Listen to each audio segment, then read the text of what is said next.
लोकसभा चुनाव में करारी हार के बाद बीएसपी सुप्रीमो मायावती ने मुस्लिम समुदाय को लेकर बहुत ही तीखा बयान दिया है और उन्होंने साफ कहा है कि हम आने वाले चुनाव में सोच समझकर मुस्लिम समुदाय को वोट देंगे। कहीं ना कहीं मायावती को ऐसा लग रहा है कि मुस्लिम समाज ने उनका साथ नहीं दिया है। वो मान रही हैं कि मुस्लिम समाज के साथ नहीं आने के कारण ही बीएसपी की इतनी करारी हार हुई है। आप सबको मालूम है कि यूपी में 80 सीटें हैं जिसमें बीएसपी अपना खाता भी नहीं खोल पाई है। बीएसपी को बहुत ही कड़ी फजीहत का सामना करना पड़ा है। बीएसपी का कैडर नाराज है, उनके कार्यकर्ता नाराज हैं। ऐसे में बीएसपी सुप्रीमो मायावती का यह बयान अपने आप में एक बहुत बड़ा बयान है और ऐसे समय में आया है जबकि तुरंत चुनावी रिजल्ट अभी कल ही आए हैं और अभी मायावती ने इसका जो निष्कर्ष निकाला है, जो निचोड़ निकाला है, उसमें वो मान रही है कि मुस्लिम जो आबादी है, अगर मुस्लिम समुदाय का साथ उनको मिला होता तो शायद वो बेहतरीन प्रदर्शन कर पाती। और अब उन्होंने साफ कर दिया है कि आने वाले चुनाव में वो मुस्लिम समुदाय को टिकट देते समय काफी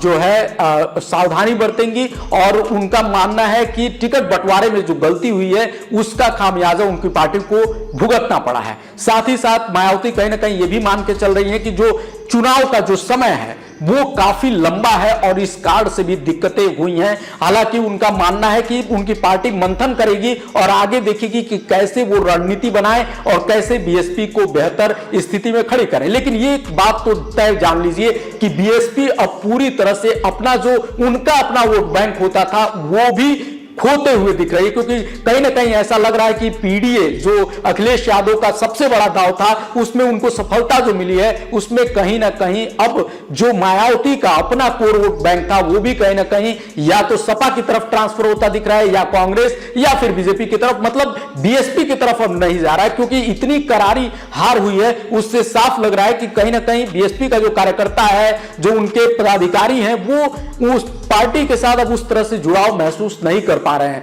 क्योंकि पार्टी किसी भी सीट पे उस तरीके से प्रदर्शन नहीं की जैसा बीएसपी को करना चाहिए था। इसमें एक बात और है कि बीएसपी ने जिस तरह से बीच में ही आकाश आनंद को किनारे लगाया, उसके बाद से माना जा रहा था कि जो यूथ कैडर था बीएसपी का, जो कि आकाश आनंद से काफी अच्छे से जुड़ा था, सोशल मीडिया के जरिए आकाश आनंद बहुत अच्छा संवाद इनके साथ कर रहे थे और माना जा रहा था कि जो युवा है, जो बीएसपी को लेकर अभी भी उनके मन में एक उत्साह रहता है, वो कहीं ना कहीं उनका उत्साह जो है बीच चुनाव में ही छिड़ हुआ था आकाश आनंद के जाने से और कहीं ना कहीं उसका भी खामियाजा बीएसपी को भुगतना पड़ा है। हालांकि पार्टी के लिए अब जो है ये स्थिति है कि वो यहां पे बैठ के सोचे और एक बार फिर से विचार करे कि जो पार्टी एक समय इस प्रदेश की सबसे मजबूत पार्टी होती थी, मायावती जो कि इस प्रदेश की चर्चावार मुख्यमंत्री रही, वो पार्टी आखिर क्या वजह है कि उसका जनाधार बिल्कुल खत्म होता जा रहा है। पार्टी के साथ पार्टी के कार्यकर्ता ही नहीं खड़े हो रहे हैं, पार्टी के पदाधिकारियों के मन में भी कई तरह के कंफ्यूजन की स्थिति है।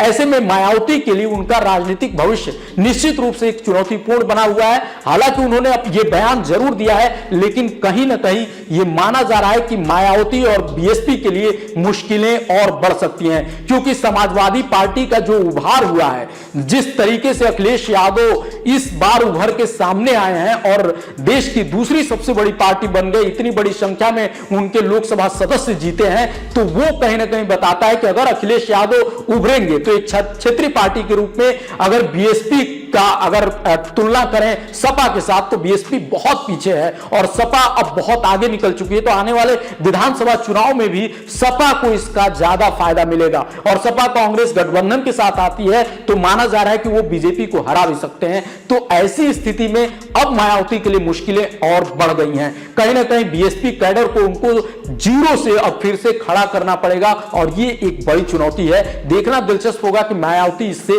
कैसे निपटती हैं। आपको क्या लगता है, बीएसपी खास करके मायावती को क्या कदम उठाने चाहिए? कमेंट कर दीजिए। मिलते हैं अगले वीडियो में। नमस्कार।